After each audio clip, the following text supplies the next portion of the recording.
Morning friends, ৰাতিপুৱা উঠিলোঁ, উঠি আজি আলু পিটিকা ভাত খালোঁ। আলু পিটিকা ভাত তাত খাই উঠি মই আধাৰ কাৰ্ড অফিচত গ'লোঁ। আধাৰ কাৰ্ড অফিচত এটা সৰু কাম আছে। আহি চাওঁ যে আধাৰ কাৰ্ড অফিচত মানুহ নাই, কম্পিউটাৰকেইটাই আছে।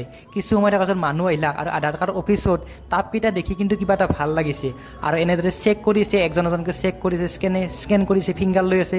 মোৰো কামটো হ'ল। হোৱাৰ পিছত মই আহিলোঁ ফাৰ্মাচীত, আৰু ফাৰ্মাচীত এজন পেচেণ্ট আছিল, ভৰিখন অলপ ফ্ৰেকচাৰ হৈছে বোলে। মই যি পাৰোঁ ট্ৰিটমেণ্টখিনি কৰি দিলোঁ আৰু মেডিচিন ল'লাক, মেডিচিন লৈ উঠি ধুনীয়াকৈ গুচি গ'ল। মই যিখিনি পাৰোঁ সেইখিনি শুশ্ৰূষা কৰি দিলোঁ। আৰু ৰাস্তাত দেখা পালোঁ এখন বৃহত্তৰ কিবা টেলাৰতকৈ লৈ যাই আছে এটা কোম্পানীৰ কিবা বস্তু, কি বস্তু নাজানো। তাৰপিছত দাদাৰ ঘৰত মিস্ত্ৰীয়ে কাম কৰি আছে, মিস্ত্ৰীৰ কাম হ'ল আৰু চিমেণ্টখিনি ধুনীয়াকৈ ঢাকি থ'লাক। আৰু বৰপুখুৰী পাৰত গ'লোঁ, এখন পাৰ্ক আছে, পাৰ্কত বহিলোঁ। এই ভাইটিসকলেও বহি আছে, কাৰোবাৰ এনেদৰে বহি আছে, ময়ো বহিলোঁ।